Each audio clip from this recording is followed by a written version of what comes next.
Nous allons continuer le combat. C'est le début d'une longue bataille. Vous êtes venus très nombreux, plus de 5000. Si nous restons unis comme aujourd'hui, il n'y a pas de temps pour les faire reculer. Je pense que chaque personne habitant dans un logement a un droit à un minimum de décence. Et là, a priori, en nous enlevant des moyens, on nous empêche de faire notre travail. Franchement, je ne pourrais pas aller au travail sachant que je suis dans un milieu hostile, on va dire. Aujourd'hui, c'est le grand flou. Nous avions une autre cité qui est la prêtresse à Stein, qui était prévue dans le nouveau programme et pour laquelle on ne sait pas aujourd'hui ce qui va se passer. Nous sommes un organisme d'un peu plus de 20 000 logements.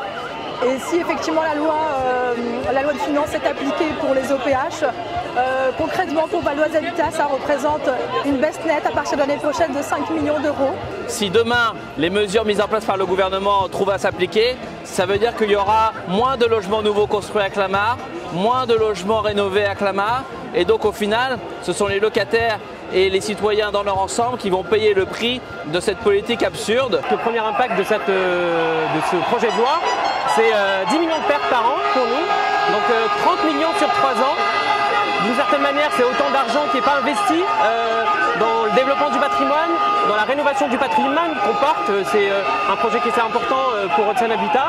À titre d'exemple, on a signé une convention avec la CDC qui a pour objet justement de développer, de multiplier par 2 nos programmes de réhabilitation, notamment de travaux thermiques. Ce sont des questions aujourd'hui qui sont remises en cause à cause de cette loi. Et donc quant à nous, c'est la baisse de notre budget qui nous permet de maintenir une qualité de proximité tant pour le plan des salariés, le plan du matériel et pour le plan de l'entretien. Demain, les bailleurs sociaux, les offices et le public d'HLM n'existent plus en tant que tels, mais ils deviennent simplement des marchands de sommeil sans budget pour maintenir, construire et entretenir son patrimoine. Ça va impacter nos emplois et puis les entreprises.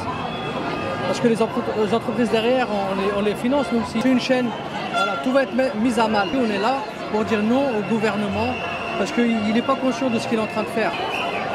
Cette réforme elle est totalement injuste, surtout que nous on est un office quand même de 5 000 logements où on est toujours près des locataires, où on construit, on réhabilite énormément. Je pense que ça va être la fin de Versailles Habitat, ni plus ni moins. Nous sommes en plein rassemblement. La Confédération syndicale des familles se félicite de cette mobilisation en masse où bailleurs et locataires sont réunis pour défendre un modèle économique que nous partageons en commun.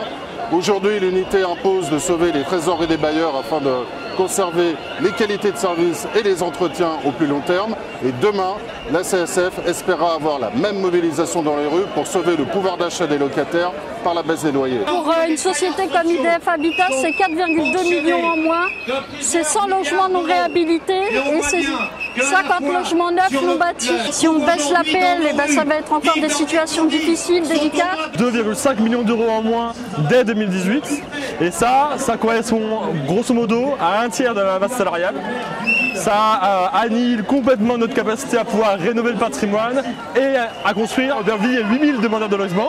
Et si l'Office public de l'habitat d'Aubervilliers, qui est le premier bailleur de la ville, ne peut plus rien faire, et cette liste va s'allonger et les gens vont être aux mains des marchands de sommeil et du mal logement. La baisse des APL, c'est d'abord encore plus de précarisation des locataires. C'est de plus en plus difficile d'accéder à un logement. Et là, avec cette baisse des APL, ça va encore être pire quand on voit les prix des loyers. On est dans un département où il y a aussi de nombreux demandeurs qui attendent. Les locataires, ils ont aussi des exigences parce que leur logement, ils veulent qu'il soit entretenu, leur résidence entretenue. Il y a des réhabilitations thermiques à faire.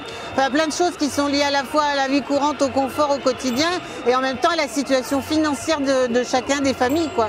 Et donc c'est pour ça que là, pour une fois, je dois reconnaître que comme militante de la CNL, je me trouve dans un moment que je ne pensais pas connaître, où on a une convergence, les bailleurs et les locataires sont dans la rue pour le même fond de questions. C'est qu'on pense que le logement social, il est vraiment visé, très en danger.